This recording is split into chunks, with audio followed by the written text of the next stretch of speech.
la, dans la, dans le chapitre 3 du livre, je vois qu'il y a des personnes nouvelles, quelques personnes nouvelles.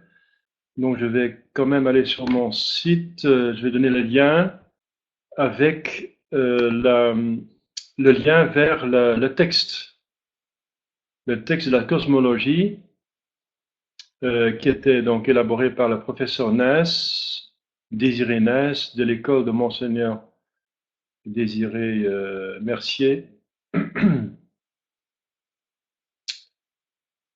du début du XXe siècle, le néotomisme.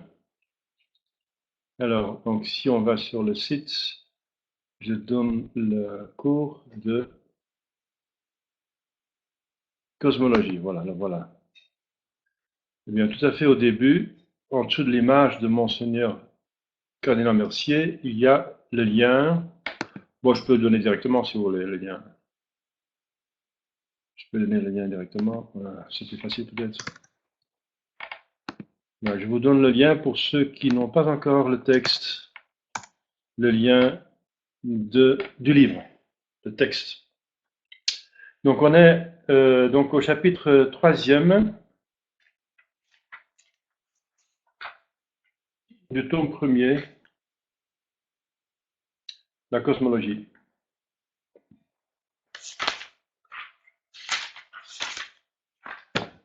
Voilà, je mets le grand écran et après vous pouvez poser des questions si vous voulez. Voilà, très bien. Voilà, on avait déjà vu les poids atomiques, ensuite l'affinité chimique et l'atomicité ou la valence. Dans quelle mesure on peut voir ça de manière thomiste? Ça va très bien. Et on a maintenant, quatrième point, c'est la combinaison. La combinaison, alors, premier point, distinction essentielle entre la combinaison et les actions physiques. Combinaison et action physique. Le mixte inorganique, donc les choses inorganiques, ça veut dire non vivantes, qui sont mixtées, qui sont mises ensemble dans une union. Le mixte inorganique est la fusion de tous les générateurs en un être unique. Générateurs dans ce sens que ce sont les éléments qui sont à l'origine d'autres choses, dans ce sens. Non, générateur plutôt comme cause matérielle, pas comme cause efficiente. Un générateur peut être une cause efficiente, c'est encore autre chose. Mais le générateur, ça veut dire ceux qui sont à l'origine de la genèse d'autre chose, en tant que matière. Comme l'hydrogène et l'oxygène sont des générateurs de l'eau, des éléments basiques de l'eau. Dans ce sens, générateur, il faut bien comprendre ce qu'il veut dire, sinon on est perdu. Donc le mixte inorganique est la fusion de tous les générateurs en un être unique et une espèce nouvelle dans laquelle les éléments ne possèdent plus qu'une existence virtuelle. Donc toutes les propriétés de l'hydrogène et l'oxygène sont virtuellement dans l'eau, dans la H2O, virtuellement. Ça veut dire si on décompose, ils vont retrouver leurs propriétés mais actuelles, plus virtuelles mais actuelles. En accordant aux composés chimiques, donc inorganiques, une unité rigoureuse, quand même une unité rigoureuse, c'est une chose. Une molécule d'eau, c'est une molécule d'eau, c'est pas autre chose. Même si c'est composé d'autres choses. C'est quand même une unité rigoureuse, dans ce sens, c'est rigoureusement une unité. On parle de molécules d'eau. Voilà. Et l'eau, c'est pas de l'oxygène ni de l'hydrogène, c'est de l'eau. Donc, en accordant donc une unité rigoureuse aux composés chimiques, le thomiste place du même coup une distinction. Distinction, c'est pas une séparation, mais c'est une distinction essentielle entre la combinaison, distinction entre la combinaison et les phénomènes physiques, notamment le mélange. Il y a encore un mélange. Dans le mélange, les molécules restent plutôt elles-mêmes. Il y a une différence entre le mixte, comme le H2O, et le mélange. Par exemple, le pain, c'est plutôt un mélange. Donc, on va encore trouver les éléments qui sont composés. On trouve parfois des graines entières. Si c'est du pain, ça dépend de la sorte de pain. La combinaison atteint la substance même des êtres, tandis que les actions physiques ne dépassent pas la sphère des modifications accidentelles. Donc, comme un mélange, c'est plutôt une composition accidentelle. Mais la chose reste la chose. Donc, si on mélange du sable avec des cailloux, on voit nettement les cailloux et le sable. Donc, c'est un mélange. Donc, ça ne touche pas la substance du caillou, ni sa substance du sable, mais ça fait quand même un mélange. Mais c'est un être accidentel plutôt, parce que ça ne touche pas la substance. De là, cette différence radicale qui distingue la chimie des autres sciences naturelles. Elle seule peut se définir, donc la chimie, comme l'étude des transformations essentielles de la matière considérée au point de vue de leur manifestation sensible. Donc la chimie va vraiment composer et décomposer les substances, les molécules, les atomes, etc. Surtout les molécules. De là, enfin, ces autres distinctions placées par les hommes de science entre les phénomènes chimiques et les changements d'ordre physique, plutôt. Les premiers, dit-on, sont spécifiques, profonds et permanents, donc touchent l'espèce, spécifiques touchent l'espèce. Les autres sont généraux, superficiels et transitoires. Comme le mélange de sable et de pierre, c'est transitoire. Hein. S'il y a un courant d'eau, le sable s'en va et les pierres restent, donc c'est séparé assez vite. Peut-il en être autrement si disons qu'il y a une grande pluie, le sable s'en va et voilà, c'est déjà fait. Peut-il en être autrement si le premier, donc les changements chimiques, les phénomènes chimiques, entraînent avec eux un changement de nature et d'espèce. Voilà, de nature et d'espèce. L'eau, c'est d'une autre nature, espèce de hydrogène et oxygène. Alors que les autres n'effleurent que l'écorce de l'être et sauvegardent à la fois l'intégrité substantielle et ses exigences naturelles. Voilà, donc il y a quelques phénomènes qu'on a déjà vus. Alors, en phénomène suivant, c'est les phénomènes thermiques, donc qui ont un rapport avec la chaleur, qui accompagnent la combinaison. Combinaison. Ou la décombinaison, la décomposition. Nous, on sait entre-temps, la bombe atomique, c'est une chaleur, hein, c'est une énergie qui se dégage au moment qu'on va séparer quelques éléments dans l'uranium, etc.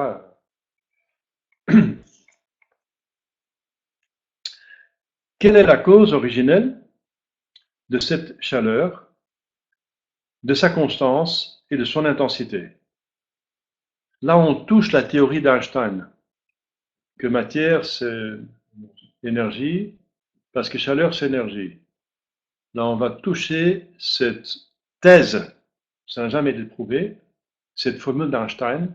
À mon avis, elle n'est pas efficace. Hein. À mon avis, c'est mon avis que Einstein il a trouvé quelque chose, mais elle doit être corrigée parce qu'il prend des suppositions qui ne sont pas prouvées. Par exemple, que la vitesse de la lumière est toujours constante et tout le reste peut changer, tout le reste est changeant. Mais d'où est-ce qu'il sort cela, n'est-ce pas? C'est pure supposition. Voilà. Mais c'est entre parenthèses. Donc, quelle est la cause originelle de cette chaleur, de sa constance et de son intention, de sa intensité, de cette chaleur qui accompagne la combinaison chimique? Pardon.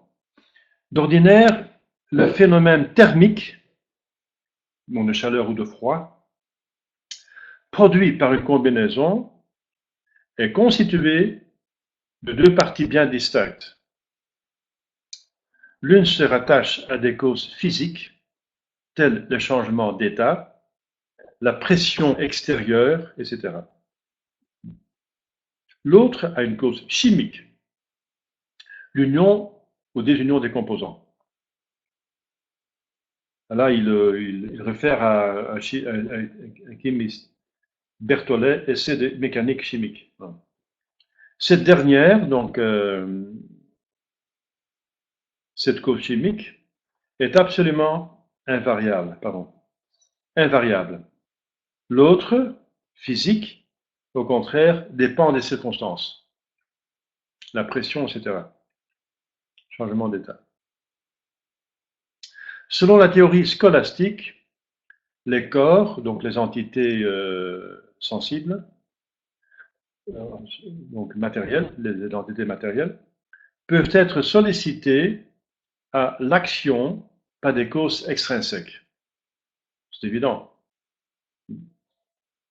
Si on pousse une pierre au-dessus d'une montagne, on cause une action. Et nous sommes une cause extrinsèque à cette pierre. Si on pousse un rocher et on le fait tomber d'une montagne, on cause une action. Donc il y a une action causée par une cause extrinsèque. Mais du moment où ils agissent en vertu de leur affinité naturelle, à partir de leur propre vertu, toutes les forces intrinsèques, notamment la chaleur, se déploient sous l'influence exclusive de cette nature, de la nature substantielle, ou mieux, de la finalité immanente. La finalité, parce que toute action, ça va dans un sens. C'est pour quelque chose. Finalité. Les corps, comme dit saint Thomas, se portent spontanément l'un vers l'autre. Ita ut quodamodo vadant et non solum lucantur. Donc ils se portent spontanément, donc par une loi intrinsèque, l'un vers l'autre. On connaît déjà la loi de la gravité. Hein. La loi de la gravité pour tout. Si on prend un verre d'eau et on met une bulle, on provoque une bulle, par exemple dans du lait. Si on prend du lait, c'est plus facile de faire des bulles. On fait une bulle, on fait une autre bulle qui sont au milieu, ils vont se trouver et se mettre ensemble. Ils s'attirent. Même une bulle, une simple bulle, va attirer une autre bulle. Ils mettent ensemble, ils collent ensemble. Donc, mais c'est une loi générale. La Terre attire la Lune. Et le fait que la Lune ne tombe pas sur la Terre, c'est qu'elle bouge. Donc il y a la force centrifuge qui fait un équilibre entre l'attirance de la Terre et le fait de cette force qui veut qu'elle parte de la Terre. Donc il y a un équilibre merveilleux qui est séculaire, qui fait que la Lune suit toujours son cours autour de la Terre, sans s'en aller ou bien sans tomber sur la Terre. C'est encore très curieux que elle ne tombe pas sur la Terre et ne s'en va pas dans l'espace. Nous savons que par la théologie que c'est la providence, ce sont les anges qui s'occupent de la création. Dieu a décidé que la Lune va illuminer la nuit, c'est dans la Genèse. Eh bien, elle illumine la nuit pendant des siècles, sans bouger,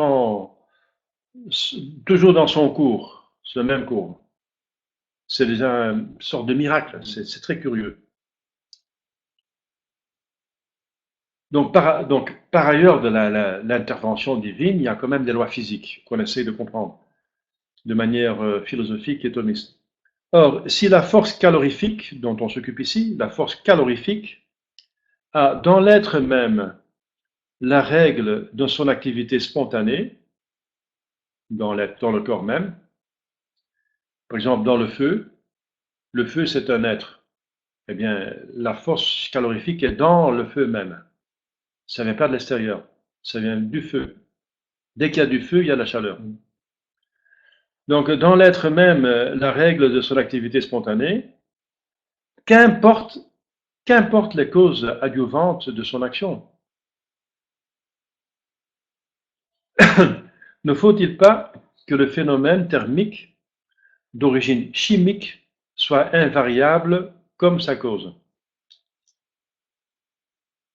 Voilà, donc c'est ça ce qu'on pose. Donc il n'y a pas de raison pour le nier. Bien sûr, une cause adjuvante peut renforcer la chose. Par exemple, si on met tout près du feu de l'oxygène, il va brûler plus. Si on le met dans une atmosphère humide, il va réagir autrement, le feu. Mais quand même, le fait qu'il brûle, ça vient de lui-même. De plus, il est clair que dans ce cas, l'être se livre tout entier, ouvrant toute l'arche ses réserves d'énergie. Si on n'arrête pas le feu, il va consommer tout jusqu'au bout. Il faut que quelque chose l'arrête. Ou bien il a plus sa nourriture, la matière qui brûle. S'il est consommé, il s'arrête. Mais aussi longtemps que cette matière n'est pas consommée, et les circonstances restent les mêmes, il va continuer à brûler. Il n'y a rien qui va l'arrêter en soi. Il suit les élans de sa nature. Rien ne peut entraver son essor, en soi, à l'intérieur. À l'extérieur, bien, si on jette de l'eau dessus, c'est fini. Mais c'est à l'extérieur qu'on va intervenir. Mais autant qu'il est feu, en tant que feu, il ne va pas s'arrêter de brûler, en tant qu'il a les circonstances nécessaires pour pouvoir brûler, bien sûr. En un mot, il donne tout ce qu'il peut. Tel est le secret de l'intensité des phénomènes thermochimiques. Intensité tellement extraordinaire qu'elle a frappé d'étonnement les plus chauds partisans du mécanisme. Voilà. Alors, autre phénomène, la décomposition chimique. Décomposition. Alors, qu'est-ce que c'est la décomposition? La combinaison dépouille les corps de leur forme essentielle pour les imprégner d'une forme commune, comme l'hydrogène et l'oxygène qui fait de l'eau. C'est la composition. Par contre, la décomposition les revêt de leurs formes respectives en brisant du même coup l'unité de l'être.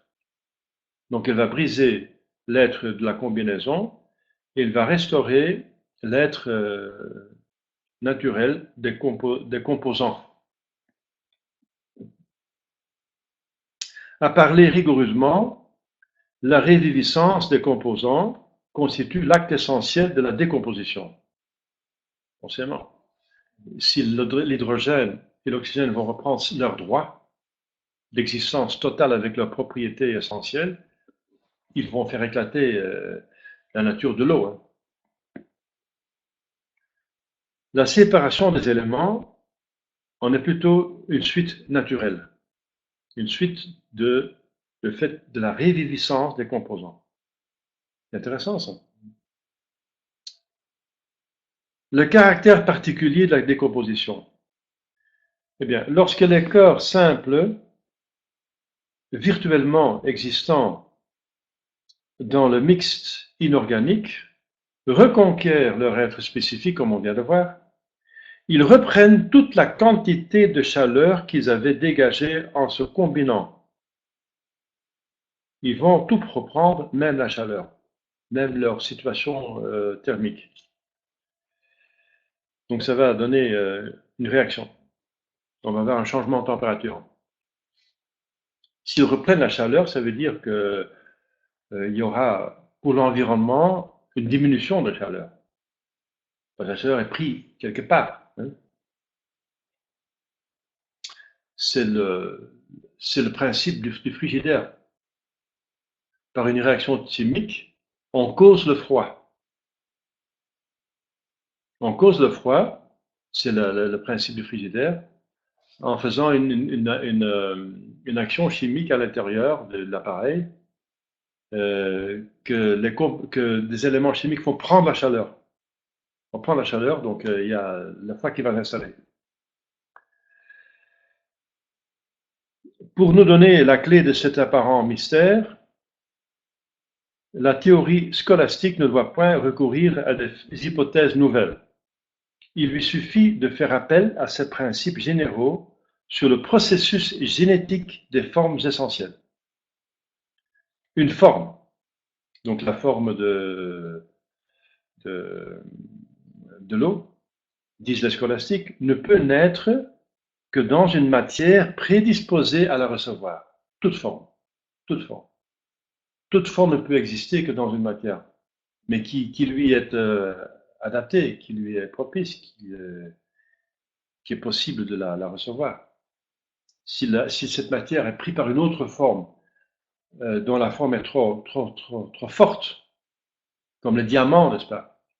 Le diamant, c'est une forme les plus fortes qui existent. Eh bien, c'est difficile de faire preuve de détruire la forme de diamant et de récupérer la matière pour une autre forme. Vous comprenez? Donc, ça dépend. Hein. Donc, c'est pour ça qu'il dit qu'il faut donc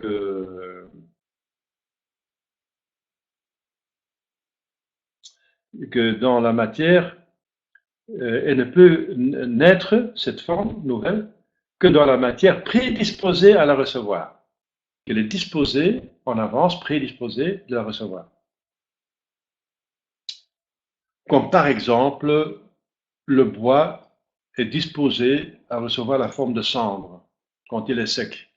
On y met l'agent, c'est le feu, la cause efficiente, eh bien, il va avoir du cendre parce que la matière est disposée pour bien brûler.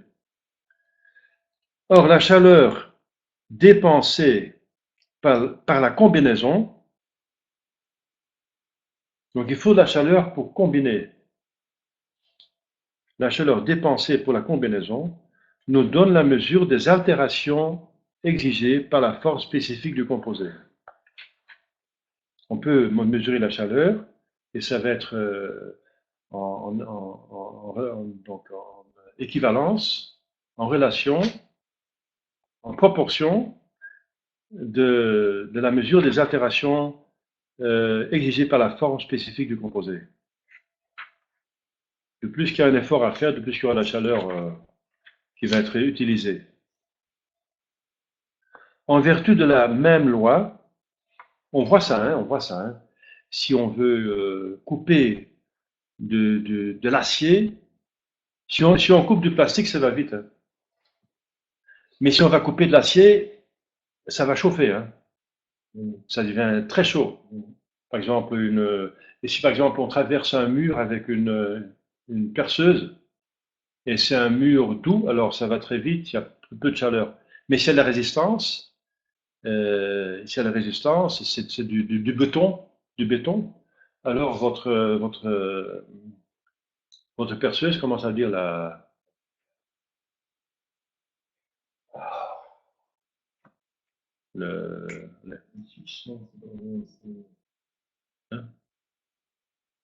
Bon, tout le monde comprend. Donc le bout, quoi. Le morceau de métal qui va entrer dans le mur, il va chauffer et parfois il va même devenir. Vous pouvez arriver à le faire, vraiment le rendre tellement chaud qu'il devient même rouge, en principe. Il y a des techniques pour faire du feu en frottant du bois contre un autre bois. Donc c'est une manière pour faire du feu. Parce que vous développez tellement de chaleur que ça peut enflammer la matière légère comme de la paille. Donc ça va ensemble avec la chaleur. Le mixte inorganique est un être doué d'unités essentielles, comme l'eau, qui est un mixte d'hydrogène et d'oxygène. Eh bien, il est doué d'une unité essentielle, c'est l'eau. Mais il porte en lui les virtualités tempérées de ses générateurs. Voilà. L'hydrogène et l'oxygène sont toujours à l'intérieur de la molécule, mais d'une manière tempérée, ça veut dire assumée par l'unité. Chaque composant, donc dans ce cas-ci hydrogène et oxygène, y est devenu une partie intégrante de l'eau, la molécule d'eau, où il se survit par un ensemble de traits. Il survit quand même, ça reste quand même quelque part l'hydrogène et l'oxygène, parce qu'on peut décomposer et retrouver l'oxygène et l'hydrogène. Donc, d'une certaine façon, ça perd son unité et ça devient de l'eau avec l'oxygène, l'hydrogène, l'un avec l'autre. Mais d'autre côté, ça garde quelque chose pour se retrouver, s'il faut. Une harmonie complète rendue possible, une harmonie complète, ça veut dire l'eau, rendue possible par une atténuation de toutes les propriétés saillantes, hydrogène, oxygène, concourt à la conservation de l'être unique de l'eau, en laissant persister toutefois, dans les départements représentatifs des éléments, l'oxygène et l'hydrogène, des attitudes et des réceptivités différentielles. L'hydrogène qui est à l'intérieur de la molécule va quand même se comporter différemment que l'oxygène à l'intérieur de la molécule d'eau. C'est intéressant de comprendre. Lorsque la chaleur vient raviver ces énergies latentes, oui, c'est la chaleur qui va raviver les énergies latentes qui sont dans l'hydrogène et dans l'oxygène. Chaque partie du composé en reçoit une quantité spéciale, se rapproche progressivement de l'état élémentaire dont elle fut dépouillée, jusqu'à ce qu'enfin elle brise l'harmonie du compostus et reprenne son être propre. Et ça arrive dans le cas de l'eau avec l'électricité. On y engage l'électricité, l'électrolyse, et l'électricité qui est aussi provoque une chaleur, qui est finalement une chaleur quelque part, une énergie, elle est capable de faire ce qu'on vient de lire, de faire ce processus. Donc chaque atome subjacente, composante de la molécule, reprend ses forces et elle va rejeter l'unité. Elle va prendre l'indépendance. C'est comme si la Bretagne et les Flandres en France, ils reprennent leur unité et rejettent le tout de la France. La Bretagne, toujours la Bretagne, et les France, tout la Flandre, et l'Occitane, comment c'est en bas là. Il y a plusieurs régions là, enfin l'Alsace, etc. Ce sont des entités, mais qui perdent quand même quelque chose dans le tout de la France. Mais sont capables éventuellement de reprendre tellement de force que par un mouvement de nationalisme, qu'ils rejettent le tout France et qu'ils retrouvent totalement elle-même, uniquement elle-même. C'est un exemple. Ou par exemple dans le composé humain, parce que donc c'est une loi universelle. C'est pas seulement pour la cosmologie. Le composé de l'homme, c'est âme et corps. Eh bien, donc, l'âme peut rejeter le corps à un certain moment. On dit que si l'âme est tellement forte, que si l'âme reçoit la vision béatifique, qu'elle rejette le corps. Le corps n'est pas capable de rester uni à une âme qui a la vision béatifique. Ou sinon, il doit avoir des propriétés glorieuses, comme le corps de Jésus. Bon, c'est une application en théologie. Oui, mais c'est une loi universelle. Hein. Voilà. Alors, la conclusion générale de tous ces phénomènes qu'on vient d'étudier, c'est que conçu à la lumière de la théorie thomiste, la philosophie de la chimie, donc la cosmologie qui s'occupe spécialement de la chimie, c'est la science de séparer, composer, décomposer les éléments, se ramène à un petit nombre de principes. En somme, une seule hypothèse, celle des natures spécifiques, fournit la raison dernière de l'ordre admirable qui régit les métamorphoses, ou les changements profonds de la matière. La nature spécifique, comme nature spécifique de l'hydrogène, nature spécifique. source de toutes les propriétés et ressort de toutes les activités de l'être, la nature substantielle règle la diversité constante des poids atomiques, préside aux manifestations ordonnées de l'affinité et de l'atomicité, assure aux composés chimiques une constitution définie et invariable. Donc c'est le résumé de tout ce qu'on vient de voir les dernières conférences. Dans la sphère des actions chimiques, c'est aussi la nature qui met en branle les énergies calorifiques et électriques. Voilà, il les prend ensemble. Hein. Il les prend ensemble. L'électricité et la chaleur. C'est la nature qui met en branle et c'est elle qui en arrête le déploiement à point nommé, garantit en fait la régularité des décompositions malgré l'infinie variété des circonstances. En un mot, la théorie thomiste appuie l'ordre chimique sur la composition substantielle des espèces. Donc, si pour bien comprendre la chimie en tant que philosophe, il faut partir du point de vue de la substance, de la nature essentielle, de la composition substantielle des espèces, sans devoir recourir à aucune de ces hypothèses subsidiaires dont le nombre toujours croissant accuse la faiblesse du mécanisme. C'est une autre théorie qui refuse cette théorie thomiste. Voilà. Alors, on vient de terminer un article, l'effet de l'ordre chimique. Alors, il va donner encore un très court article, une demi-page. L'effet de l'ordre physique. Donc, l'effet d'ordre chimique et maintenant l'effet d'ordre physique. Eh bien, un aperçu général d'abord, page 125, numéro 94, pour les Belges. Du point de vue physique, les espèces corporelles, donc les espèces corporelles, ça veut dire des entités matérielles, ont chacune leur physionomie propre. Elles se distinguent les unes des autres par un groupe de caractères invariables, c'est-à-dire la forme cristalline, l'état naturel, le poids spécifique, les phénomènes relatifs à la chaleur, au son, à l'électricité et au magnétisme. Voilà. Ce sont les caractères invariables.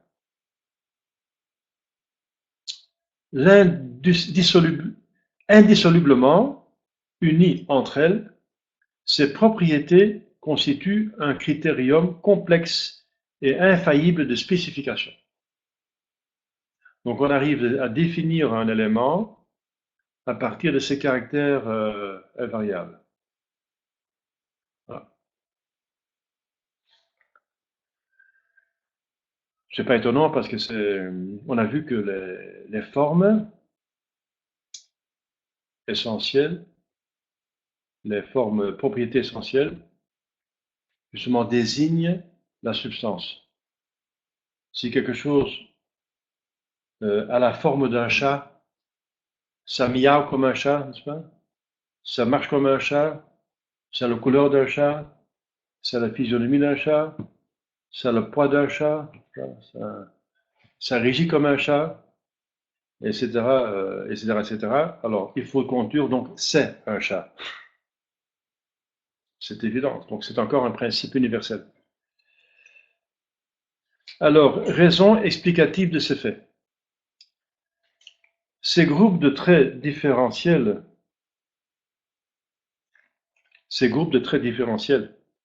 que la science a si patiemment analysés, ça appartient à la science de voir quels sont ces caractères invariables, qui vont spécifier ces éléments. Donc ces groupes de traits différentiels sont la manifestation naturelle de la distinction profonde placée par l'atomisme entre les substances même des corps. Voilà.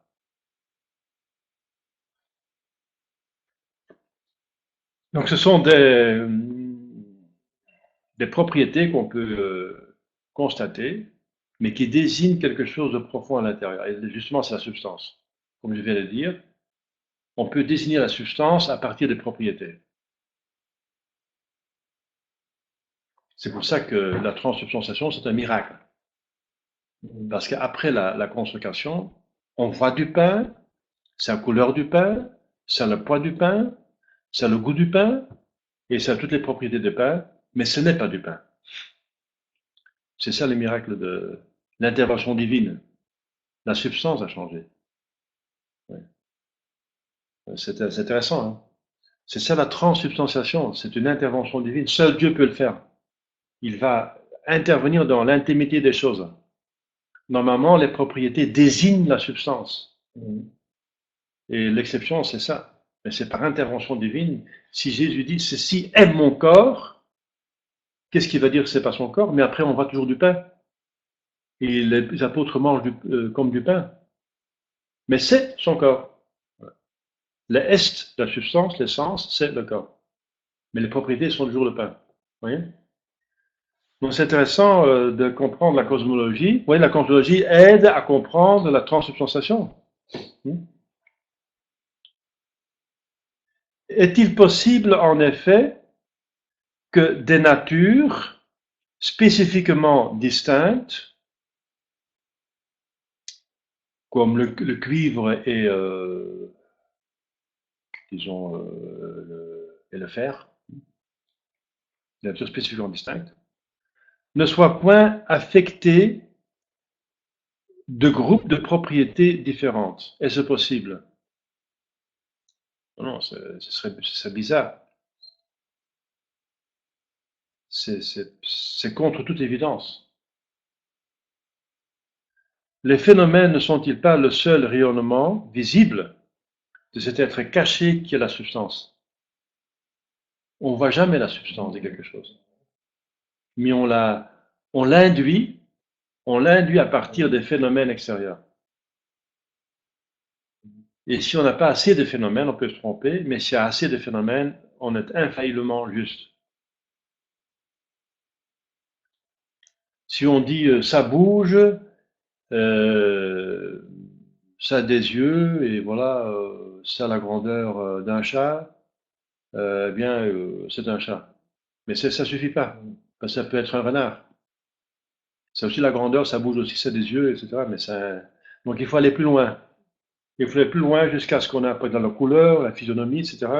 Jusqu'à ce c'est plus possible de le mélanger, de le confondre avec un autre être, souvent du même genre, mais d'une autre espèce.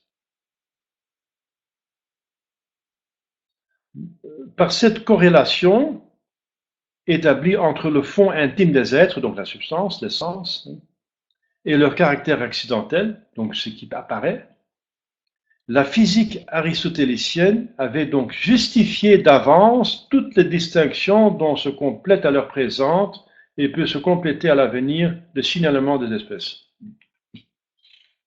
C'est bien, hein? C'est bien. Donc vous voyez que les sciences appliquent finalement ce que la philosophie thomiste et aristotélicienne a déjà établi avant. Donc on a fini un chapitre, le chapitre 3e, le chapitre 3e qui était donc de la théorie scolastique, de voir si elle est en harmonie avec les faits scientifiques. Alors, si vous voulez, je vais poser des questions, éventuellement. Je vais avoir l'occasion de poser des questions dans le chat. La mèche de la perceuse, oui, exactement, la mèche, oui. La mèche. C'est le mot qu'on cherchait, la mèche. Donc, il n'y a pas de questions. Ici non plus? D'accord. Très bien. Alors, si vous voulez, on va commencer un autre chapitre. Chapitre 4, quatrième.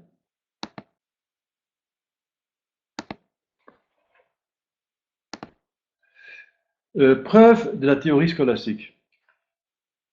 Donc, on va procéder de manière logique. Donc, on va voir d'abord la majeure, puis la mineure, pour arriver à une conclusion.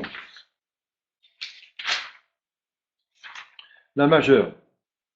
Donc, vous savez, la majeure, mineure, conclusion. Par exemple, tout homme a une âme. Jean est un homme, donc Jean a une âme. Donc, tout homme a une âme, c'est la majeure. Jean est homme, c'est la mineure. Conclusion, Jean a une âme. Majeure, mineure, conclusion.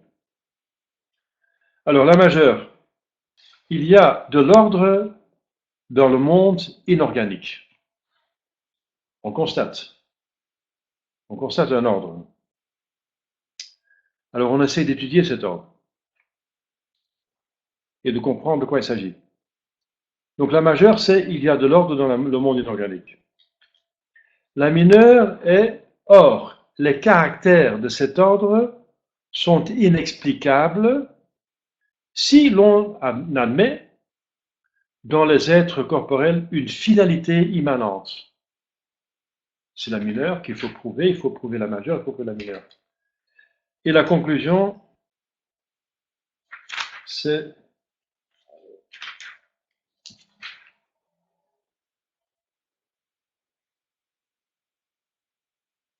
puisque toute tendance d'origine extrinsèque est incapable d'assurer la stabilité de l'ordre cosmique, il est indispensable que dans les entrailles mêmes des êtres corporels réside un principe régulateur de ces activités et de ces rencontres ordonnées qui, par leur renouvellement incessant, constituent le cours de l'univers. En d'autres termes, il faut attribuer à tout corps inorganique une finalité immanente en vertu de laquelle il tend, en premier lieu, à conserver les traits distinctifs de son espèce et, secondairement, à échanger avec ses congénères suivant les lois de l'affinité chimique, ses énergies natives.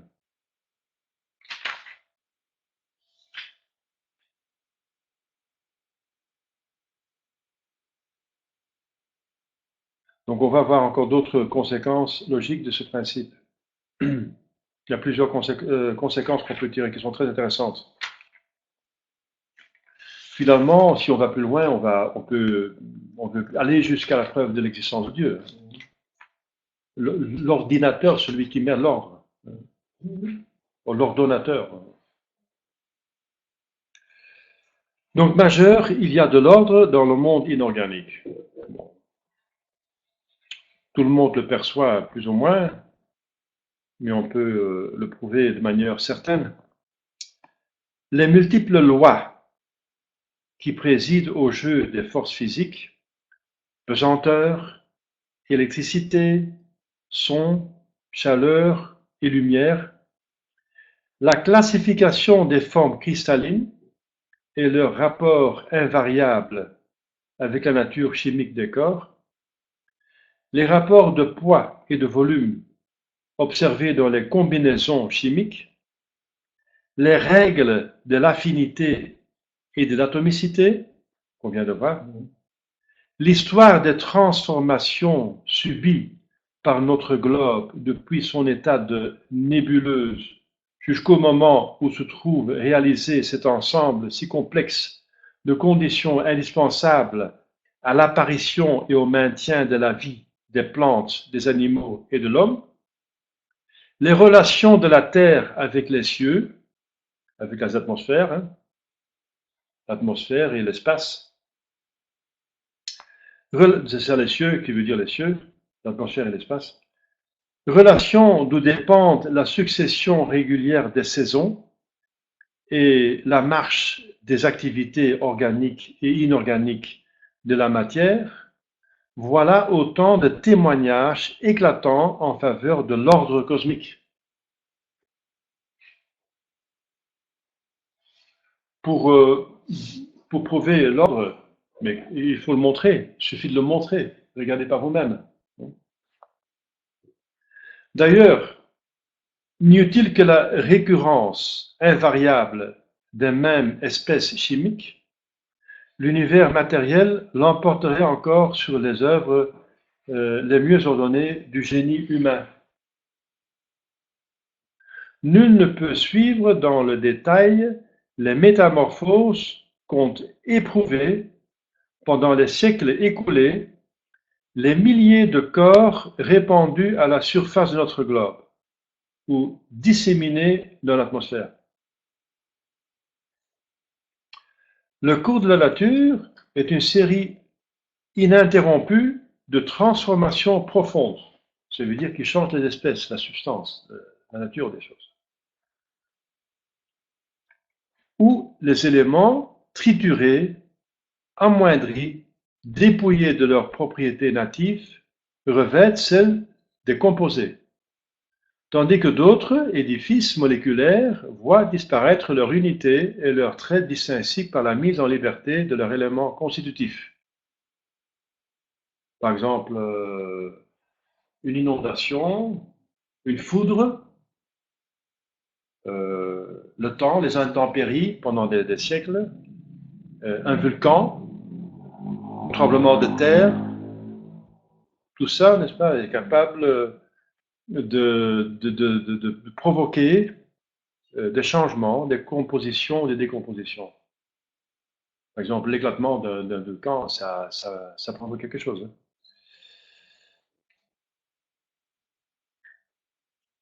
Il y a des super volcans qui vont exploser un jour. Et ça peut changer le climat. Ça peut causer une famine. Or, ni la multitude des causes dont l'entrecroisement doit, semble-t-il, rendre capricieuses et désordonnées les activités des êtres, ni l'intervention libre de l'homme, qui, pour mieux assujettir la nature à ses fins, fait varier à son gré les agents et les circonstances. Par exemple, il va couper des bois, il va faire l'agriculture, etc., ou mettre des fabriques en place, mettre des canaux, ajuster les cours des rivières, etc. Ni l'infinie variété des milliers, excusez-moi, des milieux, je me trompe, l'infinie variété des milieux, n'ont jamais entravé la récurrence régulière des mêmes espèces minérales, n'ont jamais entravé. Toujours les corps simples réapparaissent avec le cortège des propriétés caractéristiques de leur état d'isolement. Quand l'eau se décompose, c'est toujours l'hydrogène qui se trouve et l'oxygène. Pendant des milliers d'années, ça n'a pas changé. Toujours les mixtes, 1000 fois détruits, 1000 fois refaits, contiennent les mêmes éléments associés suivant le même nombre d'atomes. Exactement.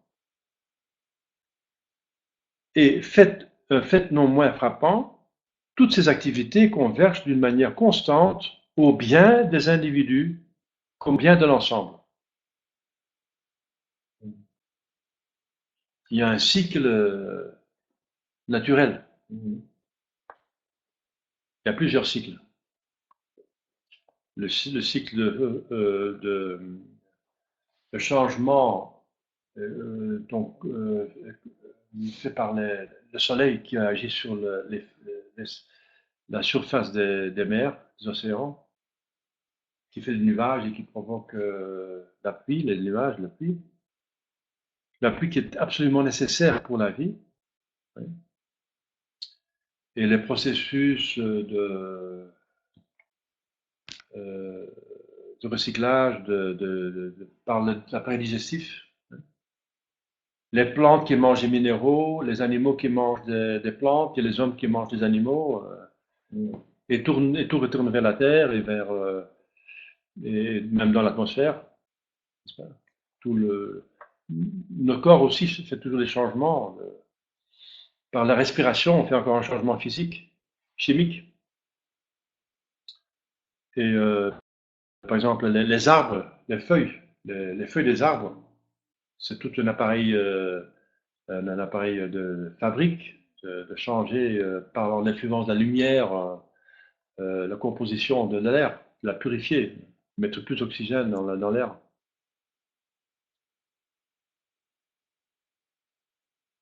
Donc il y a un ordre dans la nature.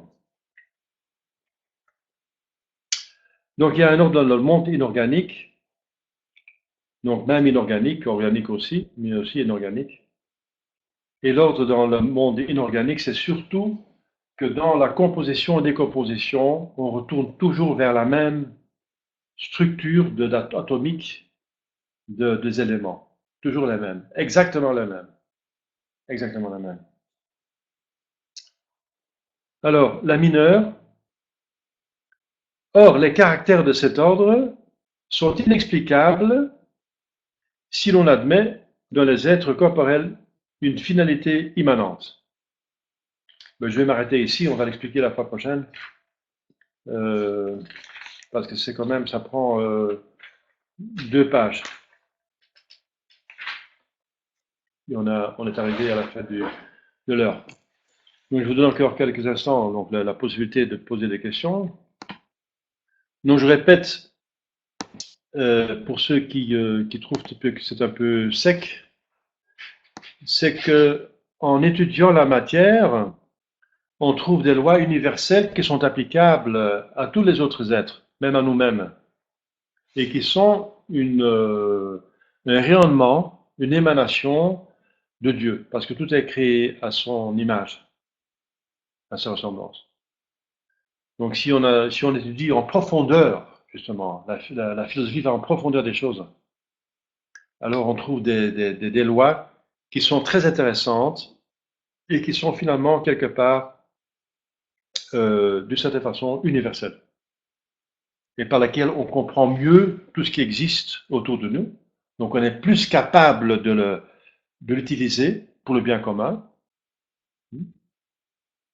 et on comprend mieux Dieu en plus. Si on étudie tout ce qui existe, on comprend mieux le Créateur. Si on étudie la créature, parce qu'on ne peut pas comprendre Dieu directement. Jamais personne n'a vu Dieu directement. Donc on peut seulement le comprendre indirectement, par ses œuvres. Création, rédemption. Et dans la rédemption aussi, glorification, mais ça c'est le ciel. Donc c'est dans ce but qu'on étudie cette cosmologie. Hein. Voilà. Alors, il y a quelques questions. Voilà. Alors, la scolastique partant de la réalité, n'est-il pas normal que l'on constate une adéquation entre son exposé et la réalité? D'où une erreur pourrait-elle provenir dans la scolastique?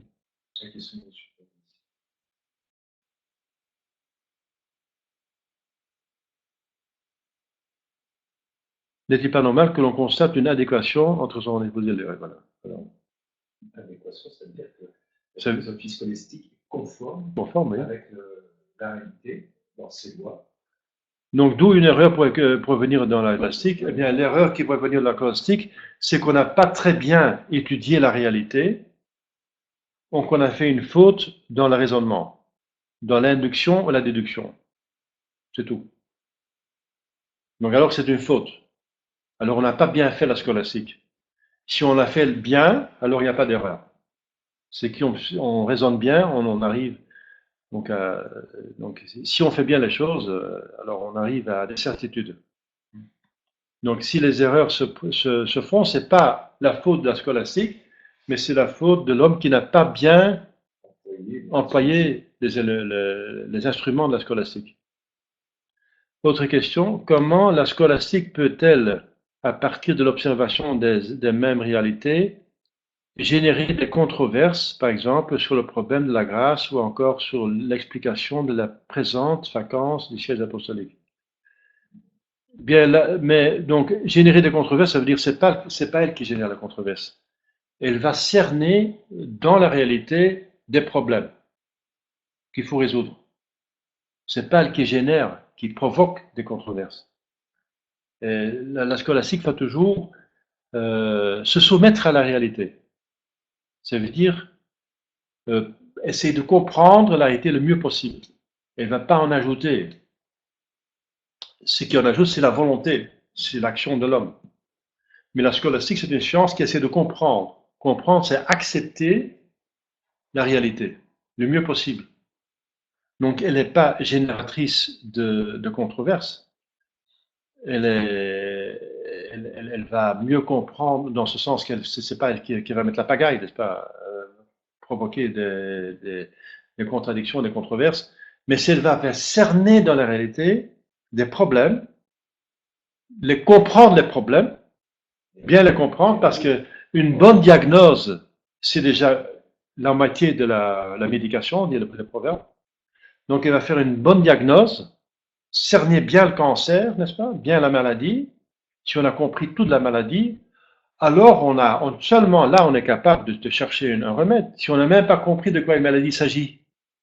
Donc, elle est génératrice de controverses, pas en tant que telle, mais elle va voir les problèmes. Et que tandis que les autres ne vont pas le voir. Mais c'est beaucoup plus dangereux de ne pas voir les problèmes et d'en subir les conséquences que de voir le problème et pouvoir agir et contre-agir et trouver des solutions. Donc, elle va générer des controverses dans ce sens qu'elle va les voir. Elle ne va pas les provoquer elle-même. Le problème de la grâce, mais le problème de la grâce, il a été résolu. Hein. Il n'y a plus de problème de la grâce. Ça, c'est quelque part un mystère, mais il n'y a pas de problème de la grâce. Ça veut dire le problème de la grâce, c'est plutôt comment est-ce que la grâce peut agir. Et la grâce, elle a quelque chose de surnaturel, donc d'infini. C'est une participation à la divinité, dans ce sens, elle est toujours incomprise quelque part. Et d'autre part, la grâce, c'est Dieu qui arrange, qui organise sa rédemption. Et comment est-ce qu'elle peut aller ensemble avec la volonté libre, la liberté de volonté? Dieu Tout-Puissant, il règle tout, il arrange tout, il contrôle tout. Et d'autre part, la volonté humaine est vraiment libre. Donc c'est quelque chose auquel il faut réfléchir pour comprendre comment c'est possible qu'une toute-puissance de Dieu, une toute science aussi, une omniscience, peut aller ensemble avec une volonté vraiment, objectivement libre. Subjectivement et objectivement libre. Ça veut dire que je suis moi-même cause de ce que je fais. Et Dieu n'est pas cause directe, mais moi je suis cause directe. Dieu est cause indirecte parce que c'est lui qui m'a créé, qui a créé la volonté libre. Mais une fois qu'il a créé, ma volonté est libre et moi, c'est moi qui l'utilise, c'est moi qui décide de ma volonté. C'est moi qui décide. Voilà. C'est pas Dieu. C'est moi qui décide de ma volonté, sinon je ne serais pas libre. C'est pour ça qu'elle est libre. C'est pas Dieu qui décide parce que la preuve, c'est que je peux pécher. Et ça va contre la volonté de Dieu. Ça va contre la volonté de Dieu. C'est la preuve que c'est pas Dieu qui provoque ma volonté parce que sinon il serait en contradiction avec soi-même, ce qui n'est pas possible.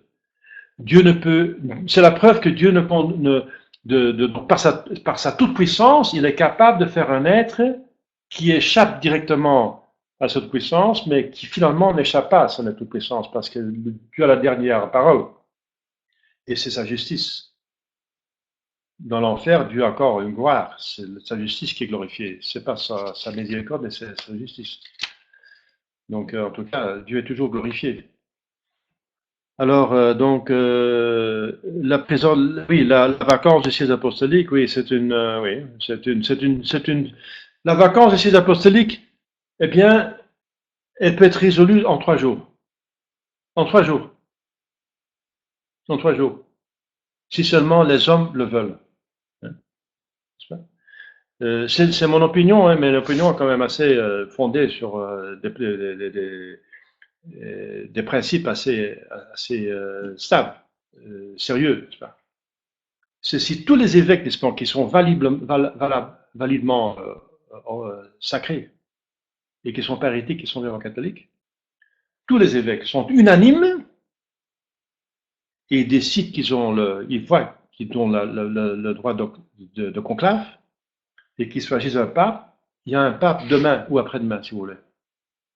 Et si ce pape, alors, il va consacrer la Russie va se convertir et l'Église est de nouveau là. Voilà. En 2-3 jours, on peut résoudre la vacance du siège apostolique.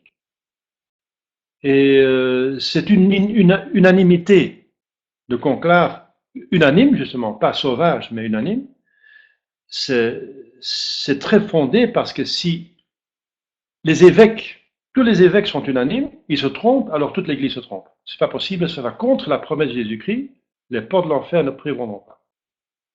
C'est pas possible. Les portes de l'enfer ne prévaudront pas, ça veut dire l'Église ne peut pas se tromper. Donc si tous les évêques de l'Église catholique, qui sont vraiment catholiques, qui sont donc validement consacrés et pas hérétiques, donc ils n'acceptent pas Vatican II, il y en a une vingtaine que je connais, ils sont tous unanimes, ils ne peuvent pas se tromper, sinon toute l'Église se trompe. Voilà. C'est une solution que je propose. Donc, le thomisme peut trouver des solutions pour la vacance. Hein. Alors, François, il dit Veritas est advatio intellectum et attrib. D'accord. Effectivement.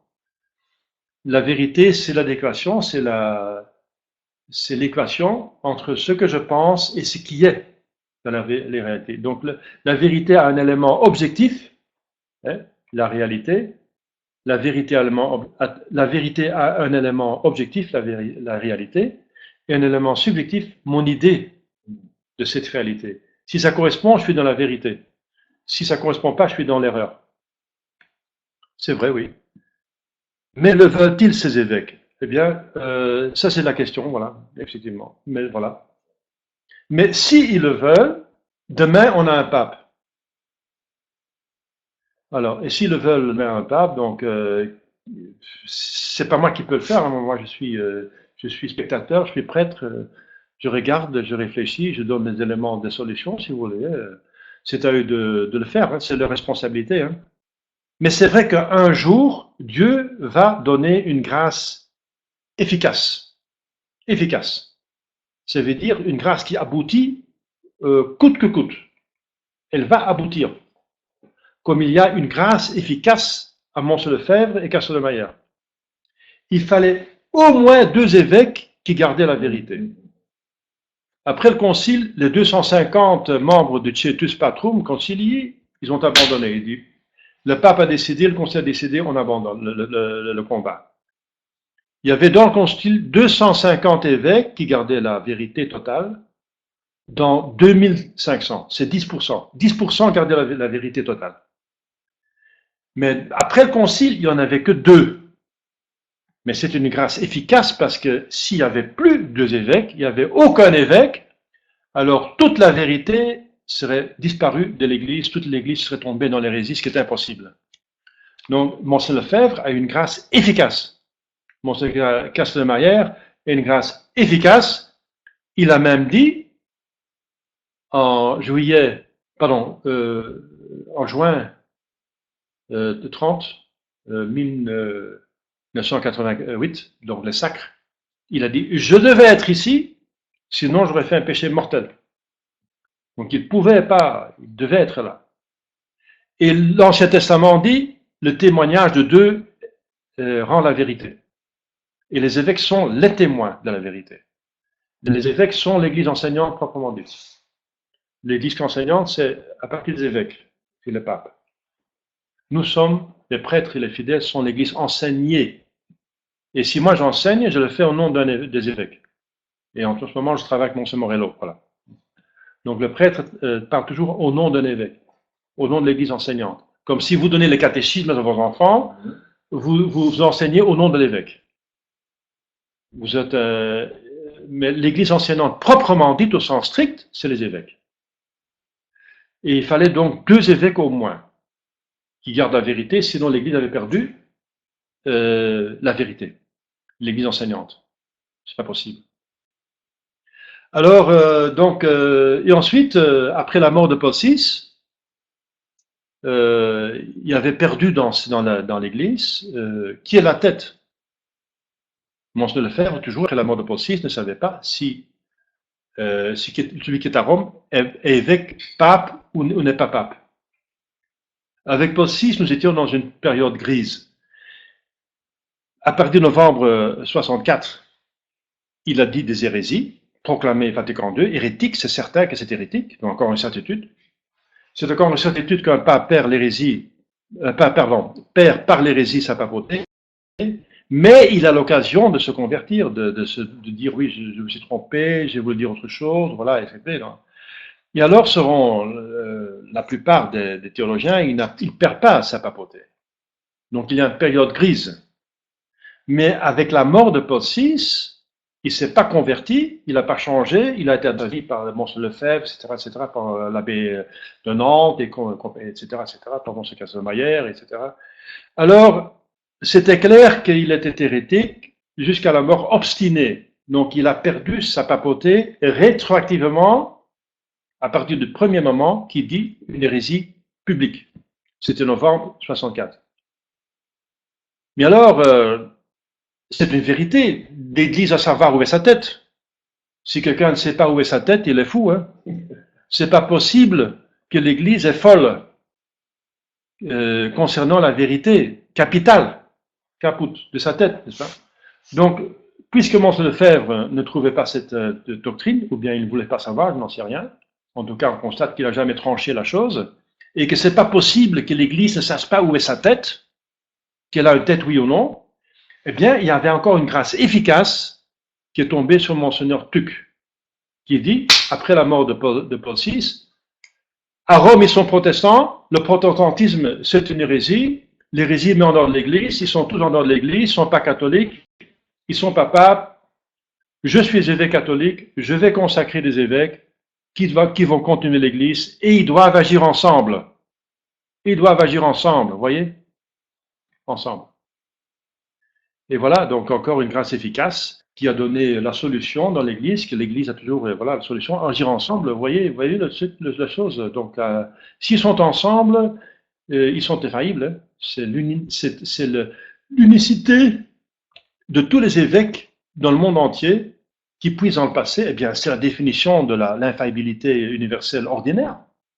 C'est tous les évêques dans le monde entier qui sont unanimes, puissants dans le passé, qui sont encore en unité avec le passé. Voilà. Voilà, donc il y a des grâces efficaces. Donc il y a certainement une grâce efficace qui va arriver, une grâce efficace qui va encore arriver pour restaurer la papauté, parce que l'Église ne peut pas rester sans pape. La papauté appartient à l'Église. Elle peut avoir la privation de la papauté pendant un certain temps, mais pas pour toujours. Mais maintenant, on sort quand même du sujet de la cosmologie. Hein. Donc peut-être il faut couper l'enregistrement. Je vais couper l'enregistrement et je vais continuer tout de suite.